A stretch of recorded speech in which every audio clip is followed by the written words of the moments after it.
ఓం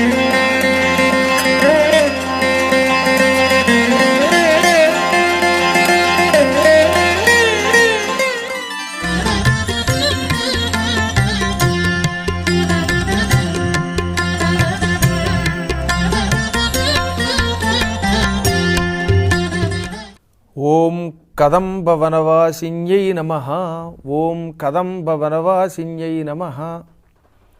కదంబము అని ఒక వృక్షం ఉన్నది. దీనిని సంస్కృతంలో కదంబం అంటాం, తెలుగులో కడిమి అంటాం.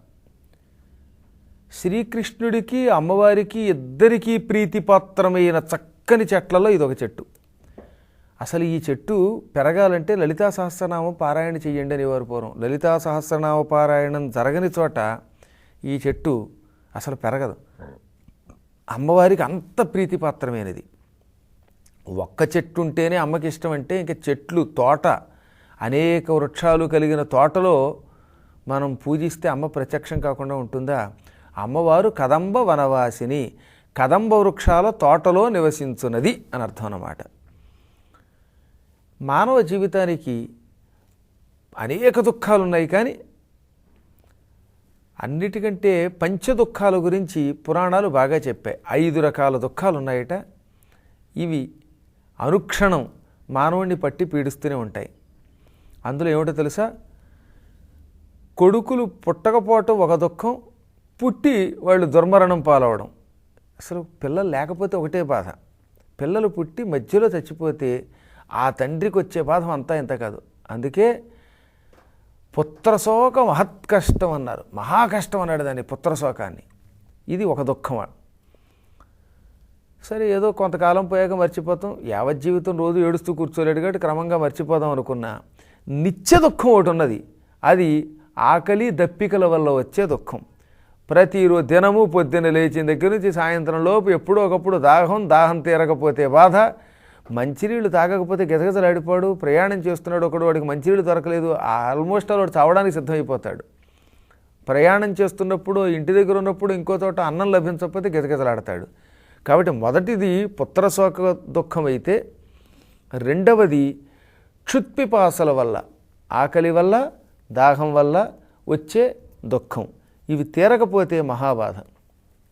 ఇక మూడవది ఏమిటి అంటే అపనిందా దుఃఖం. చెయ్యని తప్పుకి కూడా ప్రతి వ్యక్తి వాడు తప్పు చేశాడని 10 సార్లు అంటూ ఉంటే గజగజలాడిపోవటం. మనం హాయిగా ఉందాం అనుకున్నా ఈ ప్రజలు కొంతమంది ఉండనివ్వరు. వాడిని ఇలా అన్నాడు, నీకు ఈ అభాండం వచ్చింది అని రోజు కెలుగుతూ ఉంటారు. లేదా ఒకడితో ఒకడిని పోలుస్తూ ఉంటారు. దీనితోటి ఈ అపనిందలు తట్టుకోలేక, అయ్యో నేను అన్నీ బాగానే ఉంటున్నాను, అయినా ఎందుకు వచ్చి పుడుతున్నాయి అభాండాలని బాధపడతారు. అపనిందా భయం మూడవది. ఇంకా నాలుగవది ఏమిటి? రోగ దుఃఖము అన్నారు. ఇది మరీ బాధ. కాళ్ళకి రోగం, కంటికి రోగం, పంటికి రోగం, జుట్టుకు రోగం, గొట్టకి రోగం, పట్టుకు రోగం, అన్నిటికీ రోగాలే మానవులకి. గట్టిగా 4 మెతుకులు తినలేడు, తింటే అరక్క బాధ, పడుకుంటే ఒక బాధ, పడుకోకపోతే ఒక బాధ, శరీరం బాగా బొజ్జలు గిజ్జలు పెరిగిపోతే వాటి వల్ల మరో బాధ, అనేక రకాలు శారీరక జాడ్యాలు, మానసిక జాడ్యాల వల్ల బాధ. కాబట్టి దీనికి 4వ దుఃఖం రోగ దుఃఖము అన్నారు. ఇంకా అన్నిటికంటే సంసారమే పెద్ద దుఃఖం. అందుకే సంసార సాగరం దుఃఖం తస్మాత్ జాగృత అని యోగశాస్త్రంలో ఒక శ్లోకం ఉన్నది ప్రత్యేకంగా. అసలు సంసారమే ఒక సముద్రం. సంసారంలో ప్రవేశించాడంటే, పెళ్లి చేసుకుని గృహస్థాశ్రమంలో పడ్డారంటే ఈ స్త్రీ పురుషులు ఇద్దరు పిల్లల వల్ల బాధ, సంపాదన కోసం బాధ, ఈ మళ్ళీ భార్యాభర్తలు ఇద్దరు కొట్టుకోవడం దుఃఖం, ఇంటి కోసం దుఃఖం, పక్క వాళ్ళతో తగాదా దుఃఖం, ఇలా మాయిదారి దుఃఖం. సంసారంలో నిరంతర దుఃఖాలు ఉంటూనే ఉంటాయి. ఇన్ని రకాల దుఃఖములను తొలగించే అద్భుత మహామంత్రం అన్నమాట ఓం కదంబ వనవాసిన్యే నమః. అసలు దీని పేరే దుఃఖ నివారణ మంత్రము అని పేరు. పంచదుఃఖ నివారక మంత్రం. దీనికి చెయ్యవలసిన పని ఏమిటి అంటే పూజా విధానాలు ఉన్నాయి. పసుపు పచ్చ రంగు పువ్వులు తీసుకోండి. పసుపు పచ్చగా ఉండే పువ్వులు అంటే చామంతి పువ్వులు, సువర్ణ గన్నేరు, ఇంకా వీధులు ఈ మధ్యన గుత్తులుగా వచ్చే పసుపు పచ్చని కొన్ని రకాల పువ్వులు. ఇలా మొత్తం మీద పసుపు రంగులో ఉండే పువ్వులు ఏవైనా పనికొస్తాయి. సుగంధమున్న పువ్వులు అయితే ఇంకా బాగా పనిచేస్తాయి. ఇలాంటి పువ్వులు 1008 సిద్ధం చేసుకోండి. 9 శుక్రవారాల పాటు ప్రతి శుక్రవారం ఉదయం పూట అమ్మవారి విగ్రహాన్నో పటాన్నో పెట్టుకొని ఈ పువ్వులతో పూజ చేస్తూ ఓం కదంబ వనవాసిన్యే నమః ఈ మంత్ర జపం చేస్తూ పూజ చేయండి. దొరికితే కదంబ పుష్పాలతో కూడా పూజ చేయండి. కదంబ పుష్పాల మధ్యలో కర్ణిక దుద్దు ఉంటుంది, అది పసుపు రంగులో ఎంతో బాగుంటుంది. మీ అదృష్టం బాగుంటే కడిమి పువ్వులు కూడా తీసుకోండి. మొత్తం మీద 9 శుక్రవారాలు, ప్రతి శుక్రవారం ఉదయం పూట చేయాలి. అమ్మవారి పటము కాని విగ్రహం కాని పెట్టుకోవాలి. ఓం కదంబ వనవాసింజే నమః అనే మంత్రజపం చేస్తూ 1008 పువ్వులతో పూజ చేయాలి. నైవేద్యం వెన్నపూస కానీ, పంచదార కానీ, పటిక బెల్లం కానీ. ఈ నైవేద్యాన్ని పూజ చేసిన వారు తప్పక ప్రసాదంగా స్వీకరించాలి. ప్రసాదంగా స్వీకరించడానికి పనికొచ్చేంత నివేదన చెయ్యండి. ఎన్ని శుక్రవారాలు? 9 శుక్రవారాలు చెయ్యాలి. అప్పుడు సకల దుఃఖాలు, ఇందాక పైన చెప్పిన పంచదుఃఖాలు, పుత్రశోకం, క్షుత్పిపాసల దుఃఖం, భార్యాభర్తలకి వాళ్ళకి వచ్చేటటువంటి ఈ తగాదాలు, ఇలాంటి దుఃఖాలన్నీ తొలగింపబడతాయి. ఈ మంత్ర ప్రభావం వల్ల మంచి ఆనందం కలుగుతుంది.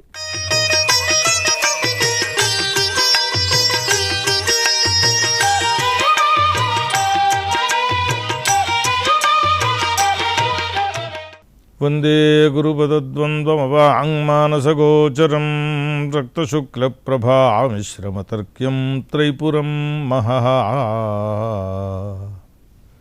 కలుస్తూ ఉండడం, విడిపోతూ ఉండడం, లేదు శాశ్వతంగా విడిపోతూ ఉండడం, ఇలాగా లోకంలో జరుగుతూ ఉంటాయి. దీనికి ఎవరు కారణము అనంటే ఎవరెవరినో చెబుతూ ఉంటాం, ఆయా సమయాన్ని బట్టి, అక్కడ జరిగిన పరిస్థితులను బట్టి. కానీ లోకాస్సపాలా యస్యే మే వహంతి బలిమీషితు స సంయునక్తి భూతాని స ఏవ వియునక్తి చ. లోకంలో అనేకమైనటువంటి ప్రాణులను కలుస్తూ ఉంటాం, అనేకమైన ప్రాణులను విడిపోతూ ఉంటాం. ఆ విడిపోవడం అనేటటువంటిది రకరకాలైన కారణాలు. వాడికి వీడికి దెబ్బలాటొచ్చి విడిపోవచ్చు, లేదా ఉద్యోగం ట్రాన్స్ఫర్స్ అయిపోయి వాళ్ళక్కడికి వీళ్ళెక్కడికి విడిపోవచ్చు, మళ్ళీ కలవడం చాలా కాలానికి కానీ కుదరకపోవచ్చు, అసలు కుదరకపోవచ్చు. లేదా పరమేశ్వరుని యొక్క ఆజ్ఞా ప్రకారం మృత్యుదేవత కబళించినటువంటి కారణం చేత మళ్ళీ మళ్ళీ కలిసేటటువంటి అవకాశం, మళ్ళీ మళ్ళీ అసలు కలిసే అవకాశం లేని పరిస్థితిలో వియోగాన్ని పొందవచ్చు. అయితే దీనికి కారణం ఎవరు అనని ఉదాహరణకి చెప్పాలి అంటే, రావణాసురుడు ఎత్తుకుపోయినాడు కనుక సీతాదేవి రామచంద్రమూర్తితో వియోగాన్ని పొందినది అని ఒక మాట చెబుతాం. అట్లాగే శ్రీకృష్ణ పరమాత్మ యొక్క కొడుకు ప్రద్యుమ్నుడు పుట్టగానే ఎవరో మాయాదేవి ఎత్తుకుపోయిందిట, అక్కడెక్కడికో తీసుకుపోయిందిట. ఆ కారణం చేత కృష్ణుడికి పుత్ర వియోగం. మళ్ళీ 16 ఏళ్ళు 18 ఏళ్ళు వచ్చిన తర్వాత అప్పుడు ఆ భార్యతో సహా చకా వచ్చాడు ప్రద్యుమ్నుడు, మళ్ళీ కలిశారు. ఇట్లా కలుస్తూ ఉండడం, విడిపోతూ ఉండడం, లేదు శాశ్వతంగా విడిపోతూ ఉండడం, ఇలాగా లోకంలో జరుగుతూ ఉంటాయి. దీనికి ఎవరు కారణము అనంటే ఎవరెవరినో చెబుతూ ఉంటాం, ఆయా సమయాన్ని బట్టి, అక్కడ జరిగిన పరిస్థితులను బట్టి. కానీ లోకాస్సపాలాహ, లోకములన్నీ కూడా, అంటే లోకంలో ఉండే జనులందరూ కూడా సపాలాహ, పరిపాలకులతో సహా. అంటే పరిపాలకులు అంటే కేవలం ఏదో ఇప్పుడు మనకి చీఫ్ మినిస్టర్ గారు, ప్రైమ్ మినిస్టర్ గారు, లేదా పూర్వకాలంలో ఉన్నట్లయితే పరిపాలకుడైనటువంటి మహారాజు, చక్రవర్తితో, అవి మాత్రమే కాదు.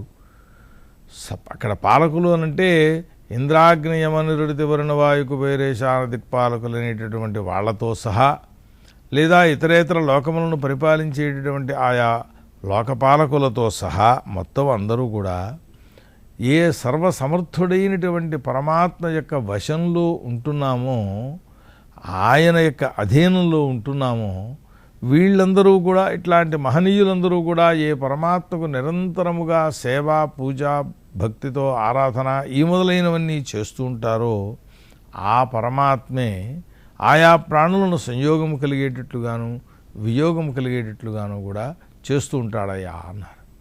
ఉదాహరణకి చెప్పాలి అంటే, వివాహం అని తీసుకుంటే, భార్యాభర్త, ఎక్కడో అమ్మాయి పుట్టింది, ఎక్కడో అబ్బాయి పుట్టాడు, వాళ్ళిద్దరికీ వివాహం చేయాలనుకున్నాం, లేదా వాళ్ళు చేసుకోవాలనుకున్నారు, చేసుకున్నారు, ఓ చోట కలిసి ఉంటున్నారండి అన్నాం. అయితే ఈ వివాహ దాంపత్యాన్ని సమకూర్చిన వారు ఎవరు అని విచారణ చేస్తే, సరే మ్యారేజెస్ మేడ్ ఇన్ హెవెన్ అని చెప్పి ఒక సంప్రదాయంలో మాట ఒకటి చెబుతూ ఉంటారు ఆంగ్లేయులు.